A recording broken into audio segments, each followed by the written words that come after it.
Hello, everybody, and welcome on behalf of the Gnostic Centre to this webinar series, All Life is Yoga.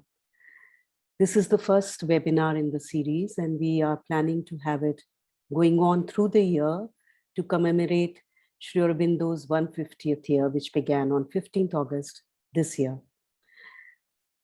As the theme suggests, we are going to take up contemporary issues and look at them with a view to understand deeper insights from a consciousness perspective of how to engage with these issues in our daily lives from a deeper poise, from an inner poise. I would like to invite Sumita Ghose, who's going to be moderating today's session, and she'll be introducing the panelists. Sumita herself is into a very innovative venture where she started a company which has 2,000 artisans. And because there was a shortage of funds, she decided to turn to the artisans themselves and make them equity holders. And that's how the company was started, Rang Sutra. So it has over 2,000 artisans today, a remarkable venture. Sumita, would you like to please begin now? Thank you, Anuradha. And hello, everyone. Welcome to today's conversation. Can one practice business with a yogic attitude? Is it possible to do business with a yogic attitude? It is common to view spirituality and business as mutually exclusive. If all life is yoga, then how does one integrate running a business with all its focus on achieving business targets, deadlines, profits, and its inherent competition with practicing spirituality? Today, we have 4 such practitioners of both business and spirituality who will talk about their experiences in integrating the two. Let me begin with introducing our panelists. I will start with Dr. Pariksith. Dr. Pariksith is the co-founder and CEO, medical director of Access Healthcare Physicians, one of the largest healthcare service providers in Florida, US. He has co-founded several other healthcare organizations and received many awards for innovation, entrepreneurship, and a focus on improving patient care. He has also co-authored many books, and we will begin the session with his experiences. But before that, I will also take the time to introduce our next panelist, who is Tong Schraa-Liu. She's the founder and CEO of Integral Transformation, an Amsterdam-based international consultancy firm and think tank with active presence in several countries around the world. Tong has more than 20 years of experience in catalyzing whole system transformation for organizations. She has co-authored the book, Responsible Global Leadership, and she will be sharing her experiences after Pariksith.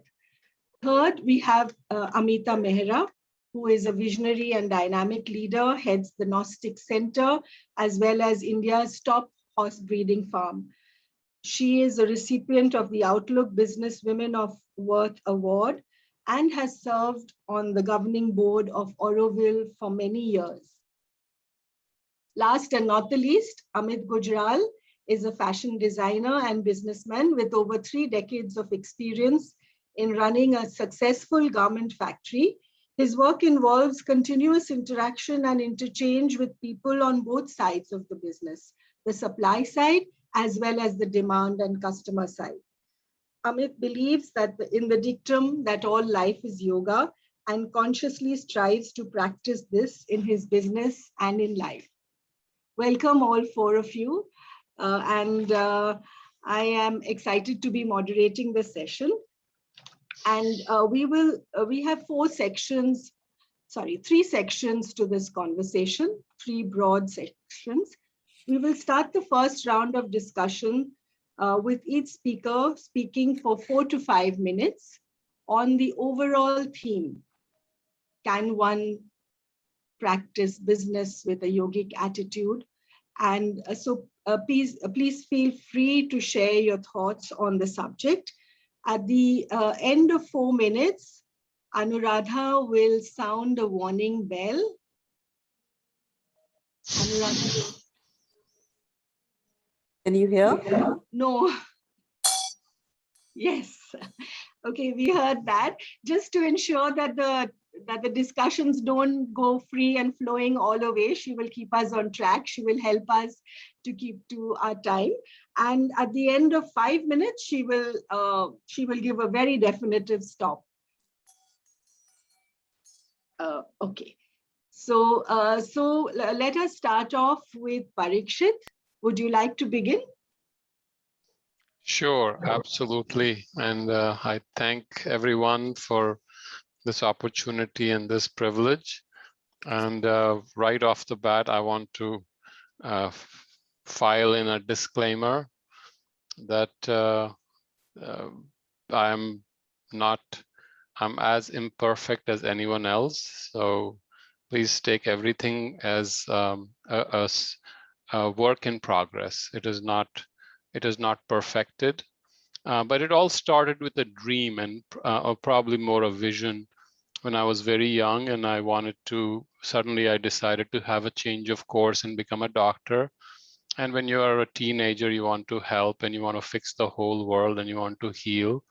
But that ideology, that dream has persisted. The challenge in bringing it into real life, even as a physician, where we are blessed to be at least trying to help people, has been tremendous, because the moment you go into the practical world, you realize how limited you are as a physician. And then as you want to try to grow your services more and more to patients, you realize there's a huge gap between the intent and the execution. I've been running this company for almost 20 years with the help of some amazing people. And that's probably the best thing that helped, that happened to me. I was blessed with a great mentor who is almost like an executive coach, was able to look back at me and give me honest feedback. And so whenever there's a doubt, I could always look back and go back to the original impetus and vision, which is to try to grow, try to widen oneself, try to be sincere. It was not very difficult to be humble and simple, because, coming from a background where we did not have much, that was easy.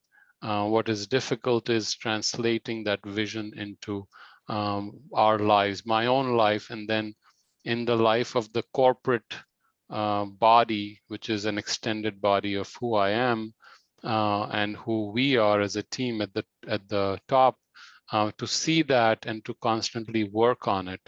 That has been the biggest challenge. What sustained us was not only the being surrounded by amazing people and mentors, but also trying to create a culture of integrity and quality. That kind of, I think, has set a little bar, a minimum bar for the company, although there is so much to be done. And we've seen multiple failures on my own and of course in the company, which always reflect on me. But the vision is to try to provide a service, provide a value to the community, to our patients, our physicians, our employees, and hopefully to consciously or unconsciously, they can pick on the beautiful aspects of our line of work, and maybe incorporate it in some way and hopefully heal, bring a healing touch. And that was always the most important thing. Creativity, we love to be creative, whether it's in the IT field, whether it's in the education field. And we also developed, created a foundation about 17 years ago to help extend this message and this vision, whether in the US or in India, to children and women, and to create skills among our less endowed or sections which don't have the privileges of life, but also to try to create leaders. And that was facilitation. We have seen multiple failures, but there are points of light, and we see if you can impact one person, one life, or even yourself, then you see that your personal growth is actually together synergistic with the company's growth. So I think it is a work in progress. We have to we have experienced good and bad of life. We worked with a corporate entity for 10 years, and it was quite a shock to our system because we did not realize that there are businesses that see lives and humans just as numbers. And it was a quite a hard, rude awakening. Fortunately, we are beyond that. But that contrast makes us realize that we have to be able to figure this out and live with that integrity, with that humility and the sincerity, bring those qualities in our life and hopefully extend it across the whole organization. That's really it. I would love to hear others. Thank you. Thank you, Pariksith. You have put it together beautifully. We now go across to Tong. So Tong, would you like to come in? Yeah, thank you, Sumita. And thank you for Gnostic Centre to create this meaningful event. And thanks for practice to open up this session with this humility. Indeed, we are all in progress. And I also want to thank to see these new friends and old friends, many faces we have been knowing, and also the new friends to join today. For me, I would say I have experienced in my first 13 years of being a consultant and running a global consulting firm, not my own firm at that time, this was international consulting firm. I experienced this exclusively mutuality, mutually exclusive side of inner work and outer work. I think that was also one of the major trigger for me to ask for more on my own path, because I was 12 years on Sufi path, and I noticed after 12 years that the inner work was continuing, but at work, nothing changed. My nature, my ego, my personality structure was the same. And that was one element. The second element was also when I was in that industry, advising clients on their business growth, on their role in society, I noticed the knowledge and principle that guiding the organization business to transform was not sufficient. I didn't see any high knowledge and principle that guide that. I was really concerned and struck. And that type of work, I feel I could not continue. And also how I see our business, that the employer of mine, when I was leading that company, how business was run, was not in accordance with what I understood, what is organization's essence and what is role in society and what is role of people in the organization. So with those three concerns and questions, I prayed ardently to divine to help me on both my personal path and on professional path. And I was miraculously bestowed with Mother Aurobindo teaching. And then all questions on these three areas was answered.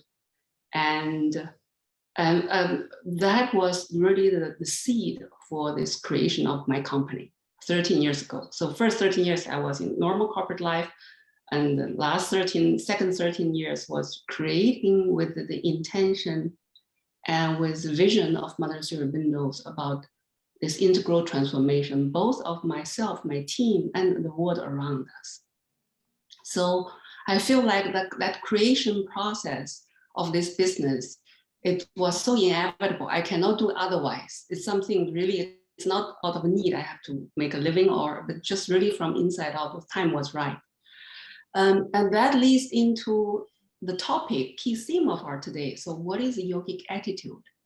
And for me, there are several elements. I feel that The first yogic attitude has to do with using whatever we're doing, may it be creating a business, may it be doing work, may it be our professional life, may it be our family life, using whatever in life to cultivate the condition for our growth of our consciousness, for our self-fulfillment, you know, for this spiritual unfolding of our soul's purpose on life.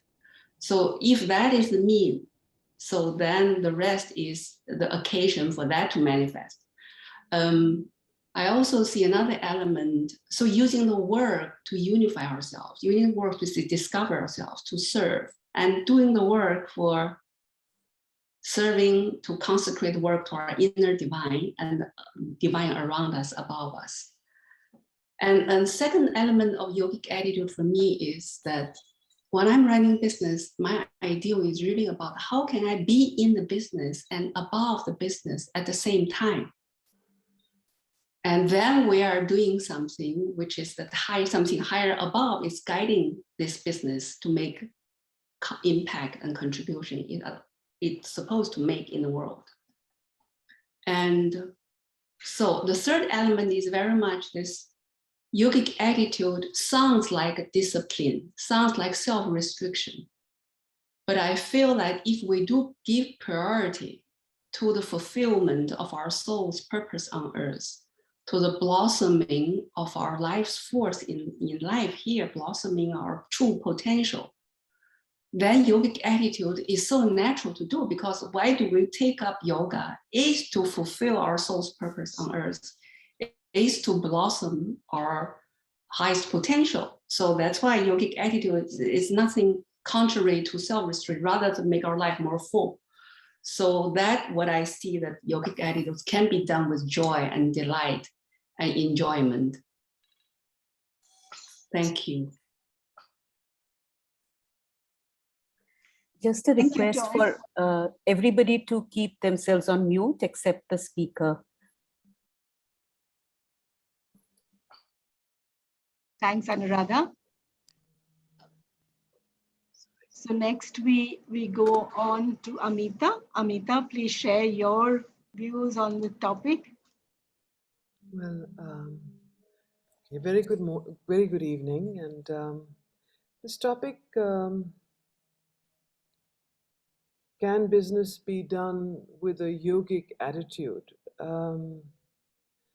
Actually, I'd just like to first, for myself, explain what I mean by yogic attitude. I think each of us have our own definitions, but what do we mean when we say yogic attitude? Business, we understand.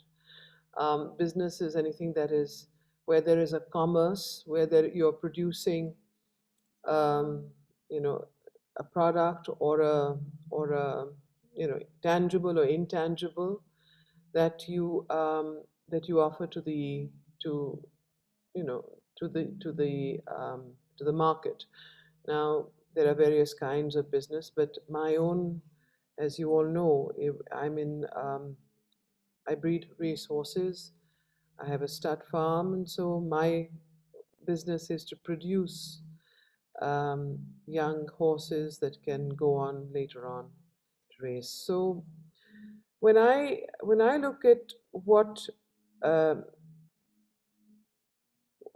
mean, what I mean as yogic attitude, I would say that there are 4 or 5 main elements to a yogic attitude. One, karma yoga, which is remember and offer. Any work that one does or I do or is done with the attitude of remembering the divine or the supreme and offering one's work to that supreme has this element of what we call as yoga. The second is, of course, the very famous term nishkama karma of the Gita, where you do your work without expectation of what result the work is going to bring. And that is a very difficult attitude to really adopt, because sooner or later we do get caught in expectation of result. And I would say that that is something, especially when you're involved with trying to produce something, the best. You're trying to be the best, give the best service, produce the best horses, or whatever you might be doing. For myself, it's that. You know, you have to be able to still keep that perfection, to be able to still produce something that is, you know, the best you can do, and yet to offer that and do it without um, that expectation of result. Now, how do we know that there is an expectation of result or not? One, of course, is when for me, if I lose a race, or if I don't win, or if I do badly in my business, then there is the sense of despair, or depression, or blaming the other, or finding ways of getting out of it. So I think that poise of nishkama karma, in the end, to surrender everything to the divine. Each time one does something, keep in mind that there is a larger picture, and if one doesn't do well, or one does well, in the end, it's for us to change that, not to become complacent, because often a lack of, I think, complacency, laziness can also be substituted for nishkama karma, but that is not the same. It's quite different. To keep a very clear sense of quality and hard work is very important for me. And the third is, of course, samatha, equality of consciousness, an equipoise, and a willingness to bear the consequences of whatever actions that one has done or another has done in one's organization. Sometimes, we have to take the brunt of many things that we don't do ourselves, but we are responsible for. And in the end, the buck stops here. So you know that, you have something to do, some work to do, inner work to do, outer work to do, reorganization, and so on. But I think beyond this, what I want to say today is I think I'm in a business of producing live young animals. It's not an object that you can pack up in a box. They have to be cared for every day, every moment. You have beautiful young beings which you're with all the time. And I think the importance of love and compassion in whatever work one does, in whatever relationships one has, however um, difficult they become, or whatever the adversity of circumstances push you into, to maintain that throughout is, I think, the greatest challenge that we have, or I have, as a businesswoman, and so on with customers. This whole interface between when you're selling a product, you have, whatever it might be, you have a customer in front of you, and that's when you really, really have to make rise above your own ideas, your own ways, your own preferences, your own idea of what something might cost or may not cost, the kind of response you might get from your customer. So I think one of the things that I have personally been working on, which I want to mention, is anger, impatience, what should I say, sometimes disgust, and wanting to throw it all up. But each time when these kinds of emotions enter me, I think what really saves me is love and compassion. whenever I can remind myself and reflect on that and understand that, in the end, we're all human and we all make mistakes. Thank you. Thank you, Ameeta. That was very insightful, especially the love and compassion bit, which is something which I think is a driving force. So I wanted to mention that at the end of 1 hour, we have 15, 20 minutes, maybe more if needed, time for question and answer sessions. So please note down your questions and put them in the chat box, and we will address them later. So now over to you, Amit.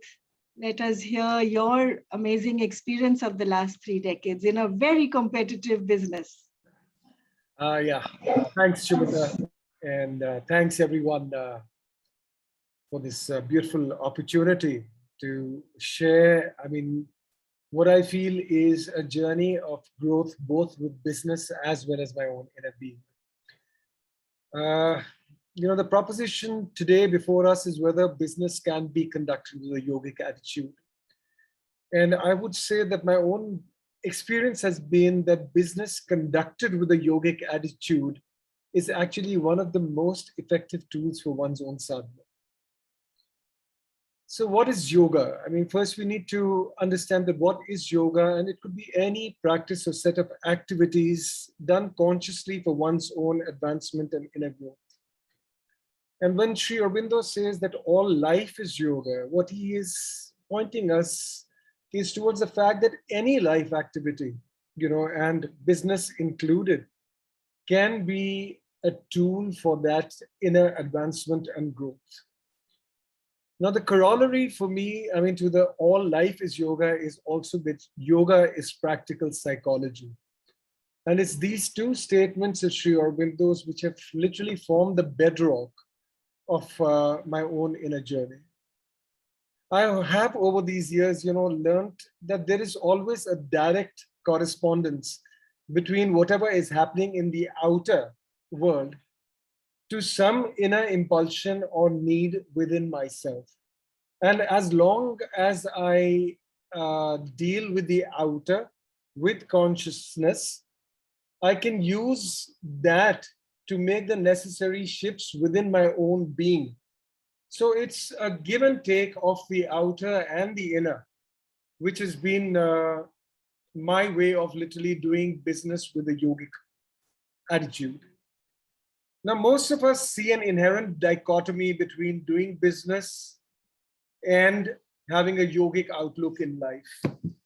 But as long as one approaches business with awareness and this impulsion to grow with whatever the circumstances of one's business bring onto in front of one, there is no dichotomy anymore, because then the business itself becomes a tool for one's sadhana.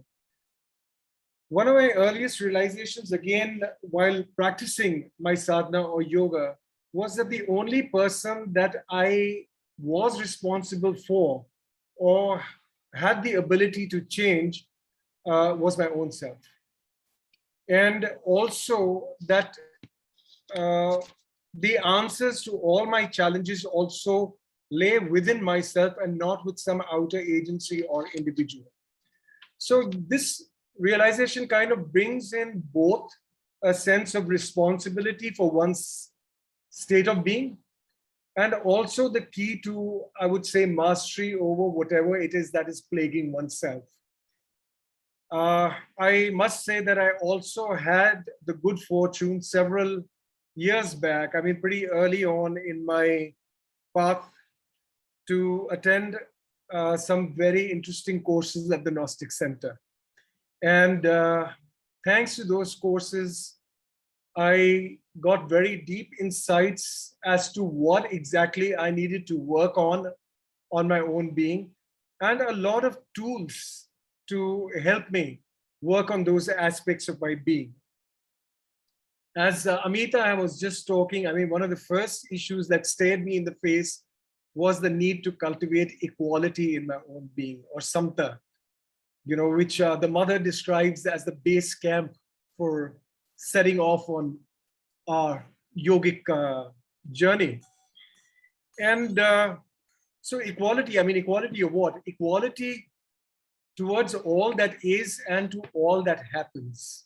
And it's not an easy thing to cultivate. One realizes, that most of us turn towards spirituality or any kind of discipline in order to escape the harshness of life, or that which is overwhelming us. We're seeking answers to something that is overwhelming us, again, outside of ourselves. That is the beginning of at least, that was the starting point for me as to why did I turn to spirituality, because I was being overwhelmed with answers that I could not find, right?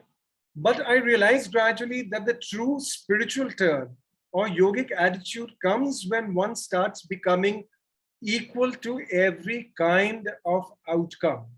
You realize that even that which is unpleasant to you is only indicative of something within you that needs to yield or change.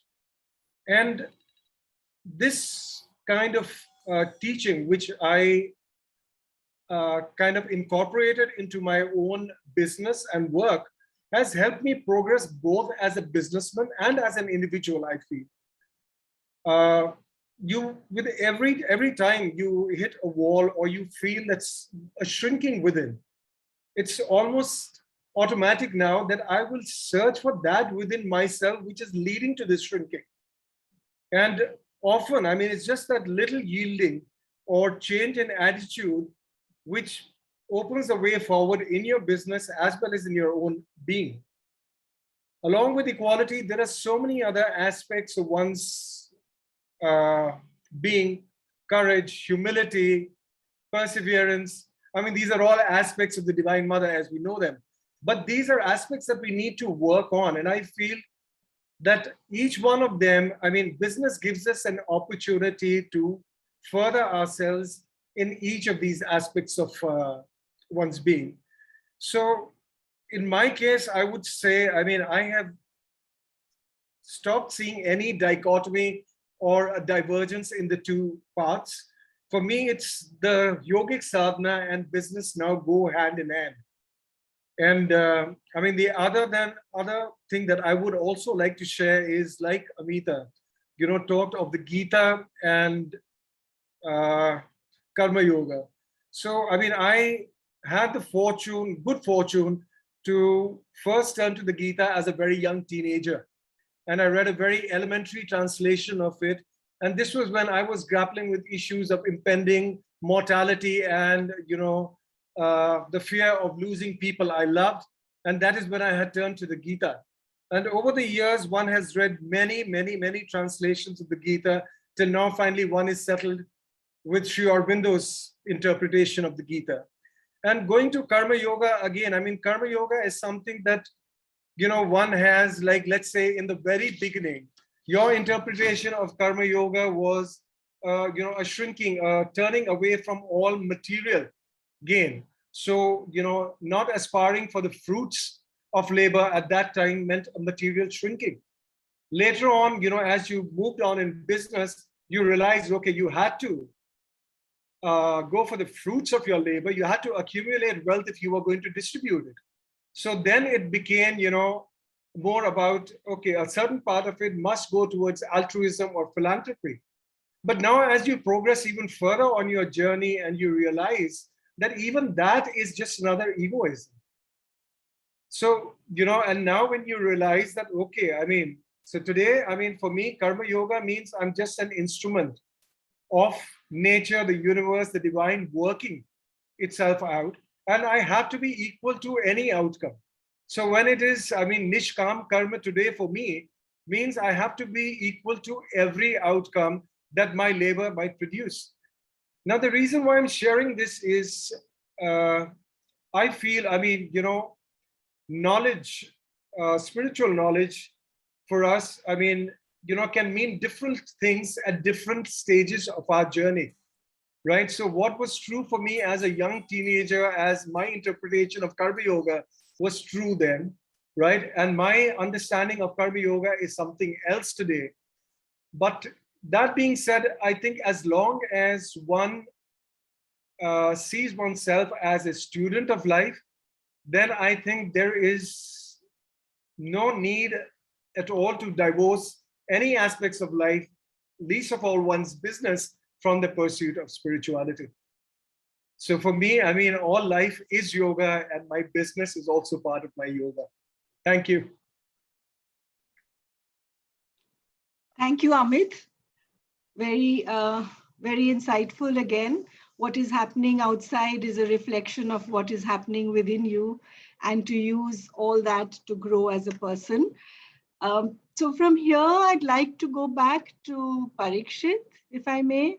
Pariksith, you're a medical doctor and you're in the health profession at a time when the world is going through, we are all going through a terrible crisis.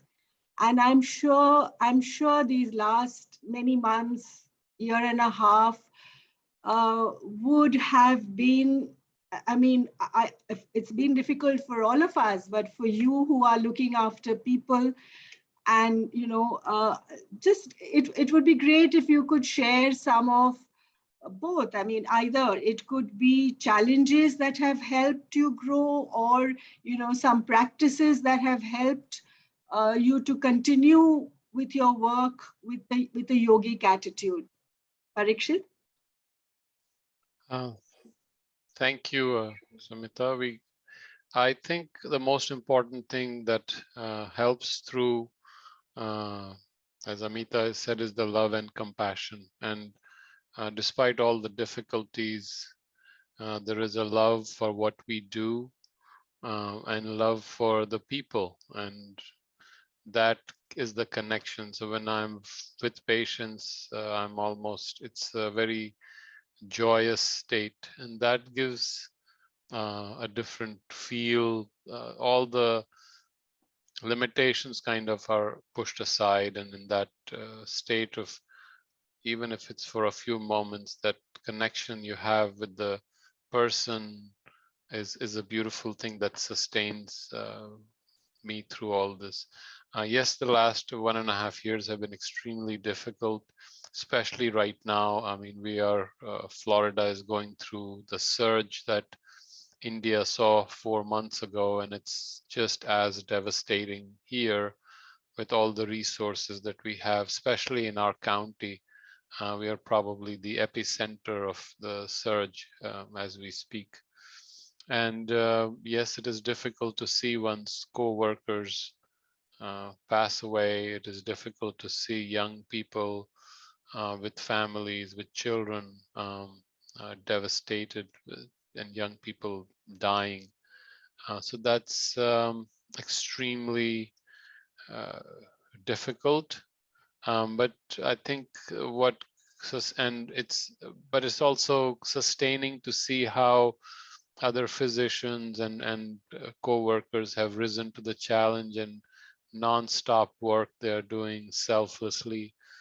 And it is very humbling at the same time as it is very enlightening. We know our tremendous weakness, but we also realize in that tremendous weakness what inner strength is possible, which is of course not our own, but something else comes through.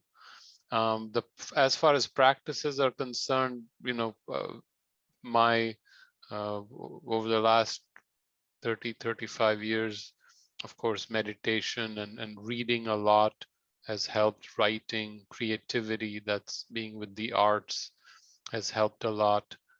Trying to develop a kind of freedom from oneself, and the awareness that really is not directed towards an end, to have those moments of awareness where even one's own limited personality is kind of like a point in the whole. That helps, that sustains even through the most difficult challenges. but I think the love and compassion is probably the most important thing. Thanks, Pariksith. And adding to the love and compassion, I think what you said was also very insightful, that it is both humbling and enlightening, you know, especially when we go through difficult times. Next, I'd like to ask Tong. Tong, I don't see her. Is she here? Yeah. Tong, you work across so many countries. And I'm sure there are, you know, cultural differences across all these, you know, different geographies that you work. I'm, you know, you have teams in different parts of the world. And I'm just wondering if you could share with us how you deal with, you know, with your team, with your people. How do you ensure that the work that you are doing, which is, you know, which is transformative, you know, you can, how do you encourage, motivate, or keep your team along with you on your work? Thank you, Sumita. Wonderful question. I start with my team and later with my clients across the globe. I would say this is also one part of how I apply this yogic practice to business is when I had conception, when I had vision of this business, I offered this to Mother Surbindo to say, whoever needs to be on this endeavor will show up. I'm not going to search. So my partners really showed up and wanted to do that, so that we're so unified on the vision, on what the world is needing in terms of new type of consulting that help businesses evolve and in line with evolutionary movement of the world. So I think that was what we shared was so strong, and that also each of them has a spiritual seeking too on their own personal transformation on different paths. I made deliberately to make this team more diverse, not only the sadhaks of integral yoga, but all from different traditions, but all sincere seekers. So what that shared foundation allowed us to use our differences to complement each other. My Chineseness is complement, my Chinese way of looking at complement by the American results orientation, and by the Dutch directness, and by the French philosophical principle approach, you know, all those things that we can use that to our advantage, I would say. And the second point is that we're all doing social inner work, that our inner work, we can transcend, we can learn and help each other to transcend our national egos, our nationalities confinement of our culture the condition does. You see what I mean? So that sometimes culture can use us without we being aware, you know, and but we also become more aware of what national cultural traits that we want to be free from it. In the end, we are, you know, soul that independent of nationality, I would say. The third element is also that in our team, when I run this business, the most priority for me was for everyone, each of the team member to grow innerly. If while we are all together, we are not growing, then something is not okay, because this is not about building a business. It's really about business vehicle for transformation ourselves, around ourselves, and around the world. So that we spend time on that topic. That is top priority, then also even equally important than running the business itself, because in our consulting business, we are the product. If we are having, you know, not inherent wholeness, we cannot bring that work into the work.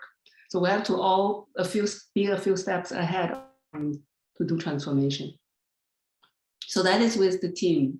I was really grateful that it was luck that I could have a team so diverse yet so unified. And mature. And with the client, I think that when I transcend my own cultural, you know, confinement, when I become more and more seeing how different cultures is shaping each of us, and yet we are a soul that is limitless, it helped me also to focus on what is essence of my client, so that I could share the humanity and spiritual nature of ourselves. And thirdly, it's very important. Secondly, I have very important work that helped me is really in dealing with cross-cultural differences, really Sri Aurobindo's work on foundation of Indian culture. In that book, he really listed out the right attitude in unifying different cultural differences. You know, which attitude? You prejudge, you negative, you critique, or you open and curious. So for me, working with all different countries, and where it's so far it's really a joy of discovery and was expanded. So our perspective is expanded by the different cultures. Normally our culture shape us in this way of looking, but when we are open up, but grounded in our own heritage, then we could really expand. So that difference is, instead of giving conflicts and anxiety, it becomes a joy of discovery. And it's also helped. I married a Dutch man, so I have also cross-cultural marriage of 28 years. So I could tell that has been also adventure too, but joyful adventure. Yeah. So I hope I answer your question. Yes, thanks, Tong. That was very illuminating. And we'll come back later again to some more. I'm sure there'll be questions as well. So Ameeta, you mentioned when you spoke at the beginning that sometimes one has to, while one can be calm and have a yogic attitude, how does one ensure that complacency doesn't creep in? Because that is something which to me personally in my business is also is a challenge, because if you have done well, if you're doing well, and but at the same time you're not striving to do better. Now better may not necessarily mean more profits, but if that strive for improving oneself is not there, there is a danger of getting complacent. So how do you ensure against that? I don't actually, Sumita. I think life does. I find that adversity is a great what should I say, pusher towards moving forward. I find, whenever there is some sort of sitting back and enjoying the laurels of one's success, or it could be some sort of complacency, as you've mentioned. I think that there is, things in the outer world, they come and push you. Things happen to you. You are met with difficult circumstances or difficult periods or people. I mean, at the moment, because of the pandemic, everything is at a standstill. Our whole business is over, in the sense that the race courses have stopped. No one's buying horses. The GST has almost killed this industry. If you actually look at my business, you will say, wow, I mean, nothing seems to be working there. And yet, we are moving along quite well, in the sense of my own practice has been very much on looking at the positive side of what is happening, and not to get caught up with what's not happening. And that's, I think, one of the biggest practices that I've been doing all the time, is that this gives me an opportunity and time to do so many other things that otherwise one would not have found the time to do. Catching up on reading, doing a lot of webinars, writing a lot of articles, doing music composition, and so on and so forth. And I think it really, in the end, boils down to why one is doing business, or why one is doing anything for that matter. Is it for personal profit, and is it for the aggrandizement of one's own personal ego only? Or is it for a higher purpose? Does one do business because that is what has fallen to one's lot? And one is doing it because one wants to try and offer it and become and grow in one's consciousness through it. Is that the reason? Or is it because one is there to produce and make wealth? And even if one does create wealth, which I think is a very good thing, and I personally don't at all shy away from that, what does one do with one's wealth? These are questions that each of us has to answer for oneself and prioritize. For myself, I find one of the I think that faith in adversity, hope in adversity, is a very important um, attitude to cultivate. And I find that perhaps that's one of my strengths, if I might put it that way. I think, um, you know, um, my weaknesses are far more, and I can enumerate them. Um, so, impatience, anger, um, deep, things like that really upset me. When things don't, when people make such terrible mistakes that cost lives. But I think the two practices, coming back to your question, that have helped me the most, despite a lot of falls and pitfalls and going backwards, because I don't think, anything in life, leave alone doing business, but anything one does in life is a straight line. There's so many ups and downs. You keep going and you keep falling. The falling and the is actually part of the growing, because if you don't fall on your face and you don't really get up and make that change.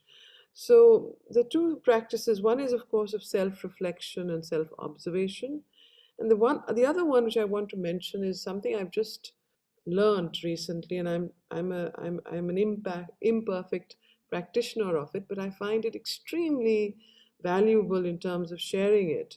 Is what I learned in a book, is called Ho'oponopono, if anyone's heard of it. Dr. Len, he has come up with this fantastic practice where he was the superintendent of a jail, and he had these criminals who were all murderers, rapists, and the worst kind in this jail in I think was it in Hawaii. And he was the superintendent, he was a psychologist doctor there. And he would not meet the patients, because if you walked into the ward, you'd probably be, smashed up. So nobody would actually go near them. Their families wouldn't visit them. Nobody would visit them. And what he started doing was taking their case history, one file of each patient at a time. And he started reading through their whole case history. But while he was doing that, he was actually saying all the time, doing the inner work of saying, I'm very sorry, I'm so sorry this has happened. And that compassion and love. So he had these 3 or 4 very, very powerful practices where he would see the point that was in him that also had violence, the point that was in him that also had anger, that was being displayed in a very aggravated way, in a very exaggerated way with the prisoners, with the criminals. And what he found, I think it took him 6 or maybe a year. Within 6 months, there was already a change. He found that the wards, the patients were not so violent. They were not like, as you walked in, they wouldn't come behind you and hit you. And they started displaying certain different signs. And he cataloged this. It's a research. You can read the book. It's called, I think it's called Zero Limits, if I'm not mistaken. Um, and and after that, he started teaching. And what he taught is that, there is always some point where somebody from outside, whatever they may be doing, it has some relevance to yourself.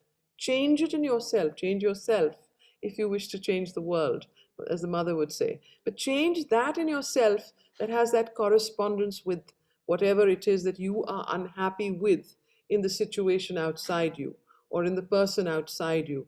And especially in marriages and partnerships, you'll always have this issue of getting irritated, and angry and upset, or having this harmony. Well, the first thing, easiest thing to do is to blame the other, but instead to go back to yourself. And the same with our workplaces, and see, okay, what is the corresponding point in me that resonates with this? And I've been practicing this, and I found that it is an amazingly liberating practice And it's really, really helped me in my business. It's helped me with my employees. It's helped me with my customers. I've just completely changed the way that I have been. And I, from being, say, 9 on 10 on the bad scale, I'm now, say, 5 on 10 on the bad scale. So, I really would recommend this book. Thank you, Ameeta. That's very interesting way of looking at it. And, what you said about faith and hope in adversity, I think that's something we could all do with, especially in these adverse times. So, as you said, I mean, it's not easy for anyone, because everything has come to a standstill, or most things. But at the same time, it's given us the time to do other things that we never had time for before. And also it stopped us from rushing around from one place to another place. Sometimes now we realize that, we needn't have done that. Very beautifully put. Amit, would you like to add something? You mentioned about practical psychology, and maybe you could share a couple of instances of that, especially in these difficult times that we have recently gone through. So, Sumita, I mean, talking about the pandemic specifically, one of the things, that I had been working on for a long time, I mean, even before the pandemic, was, of course, conquering the sense of this otherness of being. I had begun to realize that a lot of my personal problems stemmed from this perception of being the other. And, so whether it came to labor relations, or it came to, let's say, dealing with your clients, you are always dealing with the other. And part of then your practical psychology, of course, was also to be able to get out of this sense of otherness, to be able to project yourself into the other person, to be able to see their point of view, right? And I kind of, so with this practice, of course, when it came down to the pandemic, and the one thing that again, which sort of got me, was the amount of fear that was being generated by this disease. I mean, it was almost like disproportionate to the actual outcome.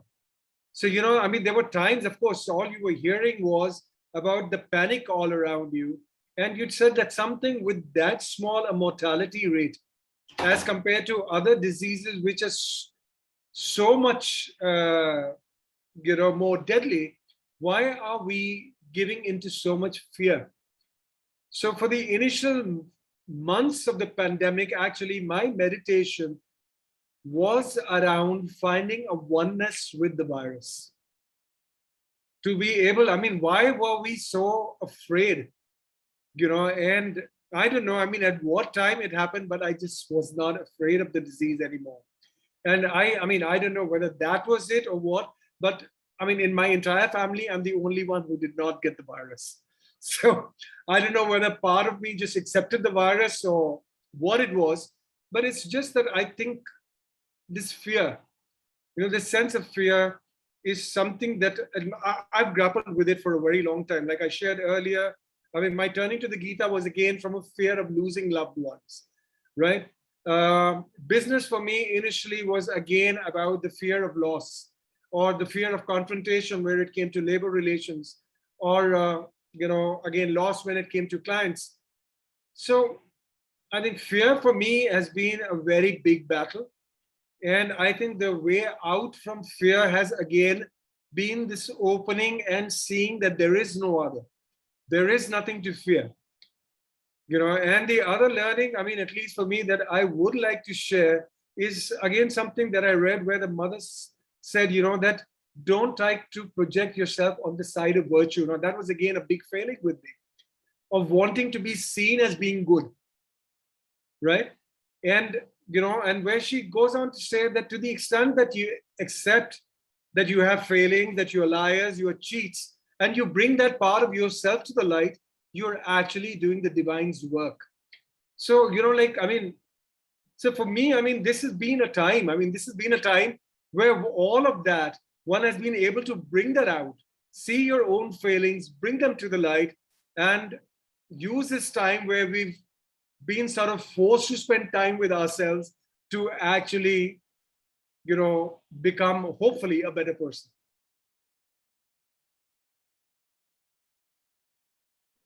Thank you, Amit. I think that resonates with all of us, what you said about using the time to reflect and become better, grow. So I was thinking, Anuradha, we are at 8:30. Shall we open it up for questions? Yes, that would be good. Yeah. Yes. There is a question somebody has put in the box. I can read that out, and others can also, if they want to ask live, they can ask. It says, being a high school educator in business studies, I engage in discussions on these themes with young students. What is your message for these students? Anybody who would like to answer?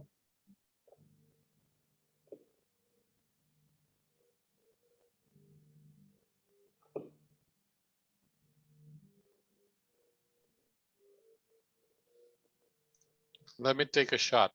Yeah. The message to students is to love what you do. Keep learning, growing every moment, no matter what you do. Do it the best way possible, and you will never work a day in your life.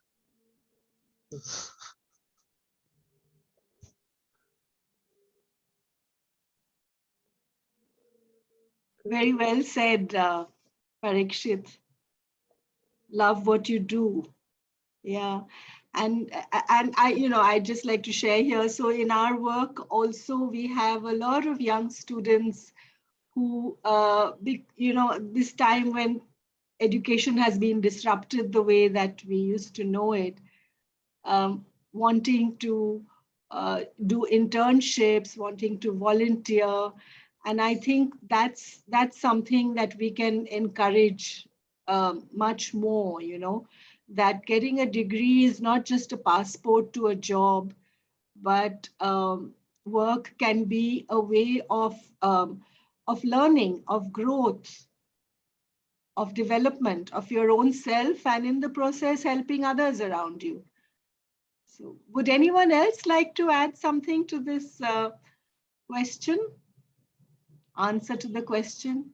Yeah, okay, so if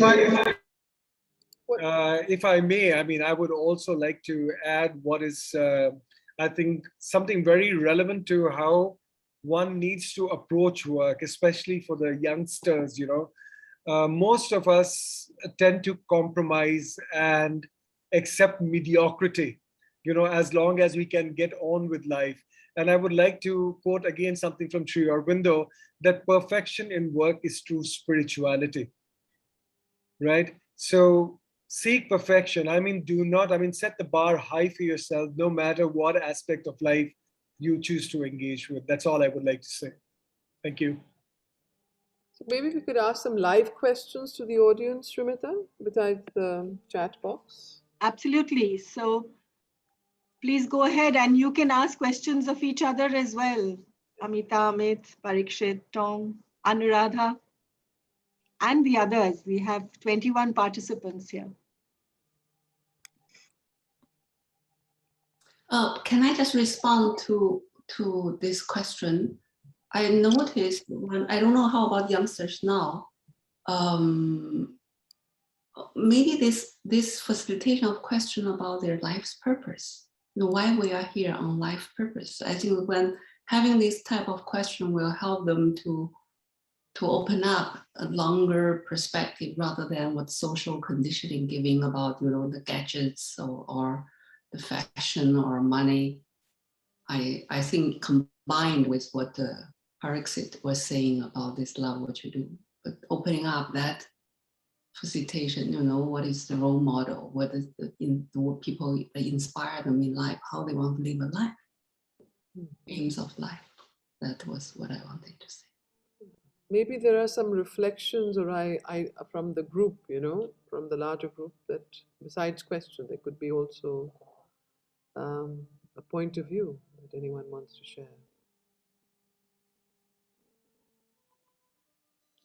Yeah, if I may, Ameeta and Tong just touched the point, and you started this point, why we do what we do in general.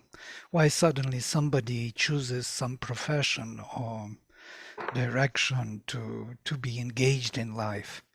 There is a hidden, most probably secret aspiration to realize certain qualities or have certain experiences in life. And so choosing from the whole map of possibilities, we choose those which are the closest or could give us tools to exercise those qualities and to have those experiences. That's Svabhava, which dictates us to choose certain tools which look to us in that moment of time as the most suitable for this realization.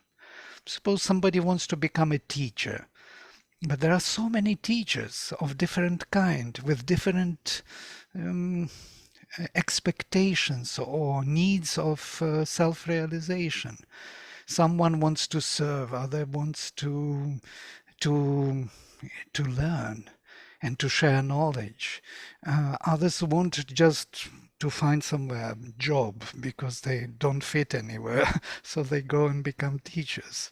And there are many, many ways. So professions can be different, but the needs, the inner needs, are have to be found, or we have to discover that first. When we were children, that's what I want to say. You remember, we wanted to be something, we wanted to realize something. It was very fresh in us, and then over time it became clouded, and so the money, the profession, everything are the means, the tools for something deeper in us. What do you think about this, Ameeta? I would agree, Vladimir. I think it is true. But sometimes also, you know, life pushes you into a profession without you wanting it. I wanted to become a educator and I wanted to become a, you know, to do some things, and I was pushed into business. So in some senses, you're right that you know, this is absolutely true. But also the other thing is that maybe there is a deeper intention that the divine has for you, and you are sometimes doing things exactly the opposite of what you had intended to do, and perhaps, and then find that actually that is the correct thing that life has chosen for you without your choosing it yourself. So yes, both are true. So Ameeta, if I may come in here, you have been a phenomenal educator. I mean, I am witness to that. I still hold the courses that you conducted as probably, I mean, having laid the foundation for my journey at least. So big thank you. Thank you. If the forum is open to everybody, my name is Jolie Narang. I live in New York, and I would like to say what Sri Aurobindo's, I'm a practitioner, I'm a physician here in New York City. To me, Sri Aurobindo's yoga is delight. You know, his poem is life. It means everything to me. Mystic, miracle, daughter of delight, life, thou ecstasy. I'm in academic medicine. I love what I do. I love teaching. I love taking care of patients. And to me, it's the joy of being an educator. Thank you. Thank you, Julian. I have a question for Sumita, actually. Sumita, you are an entrepreneur yourself in such a scale and with such a big endeavor. I mean, how have you been entered into this? What is the inner need? What's the divine intervention, as Ameeta says and Vladimir says? How did you start? And how have you applied, which yogic attitude have helped you in most challenging ways, most challenging situations? What is your practice? Oh, okay. So yes. So prior to starting this enterprise, I was always a social entrepreneur, but in the not-for-profit and in a what shall I call it, in the voluntary sector or NGO sector, as we call it here. And very frankly, after many years of working and a lot of adversities and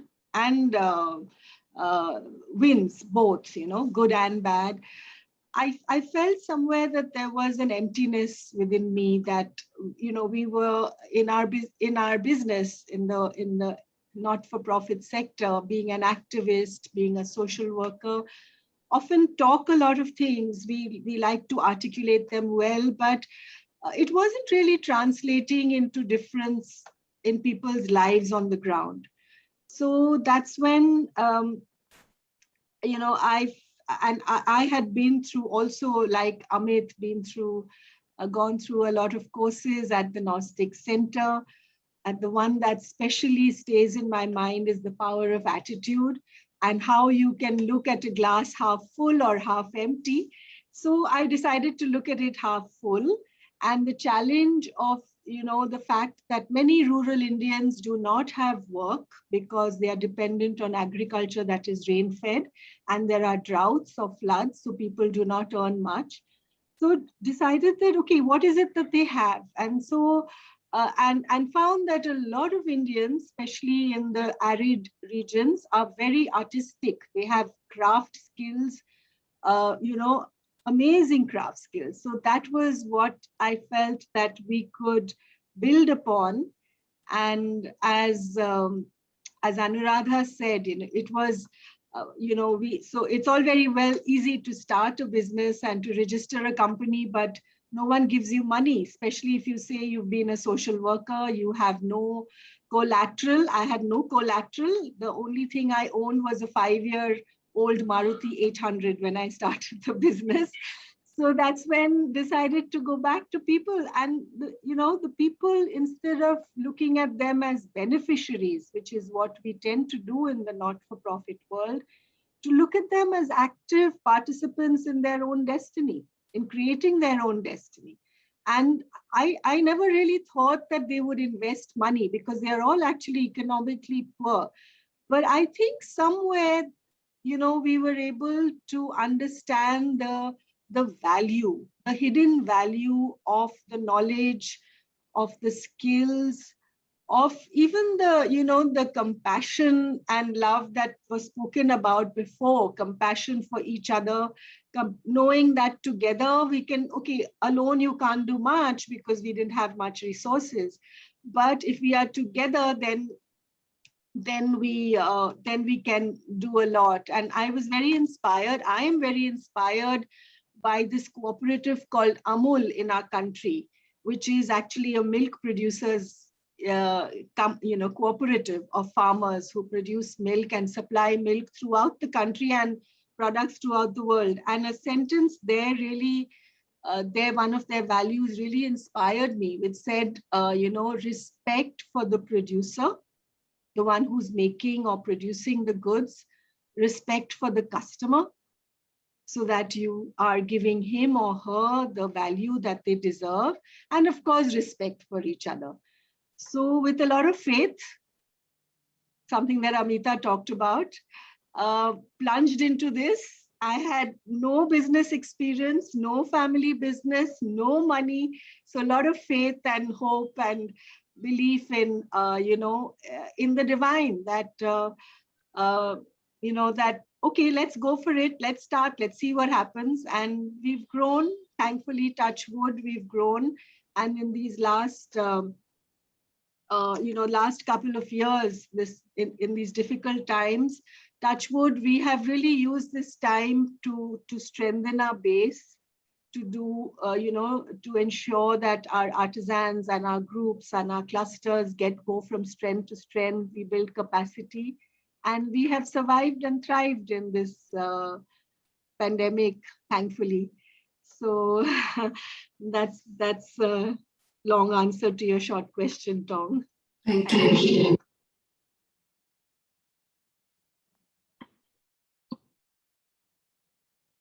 It's 8:45. If there are no more reflections and questions, Sumita, then maybe we can wind up. Okay, so how does one, wind up? Initially, I must say that, when you asked me to moderate the session, I was like a little cynical. How can one do business with a yogic attitude? And I had all these questions about, that I asked, we get complacent. Are you really, is it really possible? But actually listening to everyone, all of you, listening to everyone, leaves me with some very basic learnings, that yes, all life can be yoga, all life, and especially business. And as Ameeta said, you call it karma yoga or business work, can be a path for self-development and enlightenment.